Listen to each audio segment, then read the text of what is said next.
So mga par, matindi nga po ang nangyari sa harapan para sa bakbakan ni Mario Barrios kalaban si Ryan Garcia sa kanilang unang presscon para sa laban nila sa February, kung saan mga idol, hindi nga po mapigilan ni Ryan Garcia na ilabas nito ang galit niya sa dati nitong coach na si Joe Goosen. Tinawag niya ito mga idol na isang traidor na tao. Sa katunayan nito mga idol, nagpagawa pa ng customized na damit itong si Ryan Garcia na meron nakalagay na traitor daw si Joe Goosen at ipapasuot niya daw ito mga idol sa kanyang mga kasamahan. Sa mga hindi po kasi nakakaalam mga boss, pinagbintangan po ni Ryan Garcia ang dati nitong coach na siya daw ang nag-leak sa kampo ni Tank Davis na meron ito injury sa ribs. Kaya pinunteriya ito ni Tank Davis sa bakbakan nila na siya naman ang dahilan mga idol kung bakit na-knockout ito sa laban. Maski ang ama ni Ryan Garcia mga idol, nagsabi na walang modo daw talaga si Joe Goosen dahil sa kabila ng magandang trato daw sa kanya ni Ryan bilang respetadong trainer, siya pa daw mga idol ang nagboluntaryo na maging trainer ni Mario Barrios. At walang ibang tawag daw dito mga idol,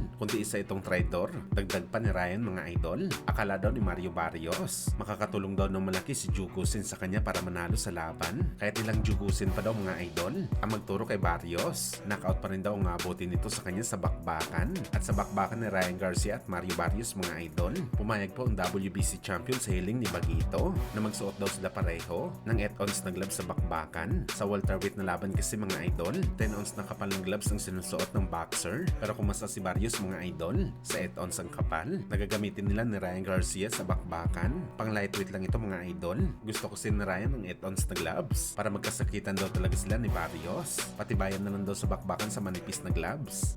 Samantala sa naging panayam naman po ni Mario Barrios, sinabi nito mga idol na hindi na daw bago sa kanya mga trash talk ni Ryan Garcia. Malaki ang kanyang tiwala mga idol. Nasa bungangan lang daw malakas si Ryan. Makikita daw natin ito mga idol kung kasing lakas ba ang bungangan ni Ryan sa galawan nito sa ibabaw ng boxing ring. Dagdag pa ni Mario Barrios mga idol, matapos daw nito durugin si Bagito sa bakbakan, i-consider daw nito mga boss ang rematch nito kay Manny Pacquiao. Gusto daw ulit subukan ni Mario Barrios na makalaban ng isa sa mga fighter na nagpahirap sa kanya ng gusto sa bakbakan.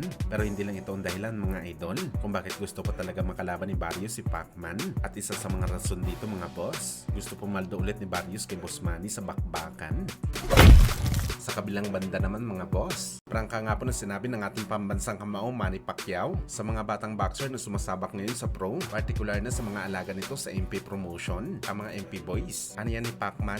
Napaka-importante daw talaga kapag may laban ka, pag-aralan mo ang galaw ng kalaban. Hindi naniniwala si Pacman mga idol sa mga boxer na nagsasabi na sa aktual na laban na lang daw sila nag-a-adjust sa galaw ng kalaban. Sobrang mali daw ito mga boss. Isa daw ito sa mga advantage mo bilang boxer, ang pag-aralan ng galaw ng kalaban.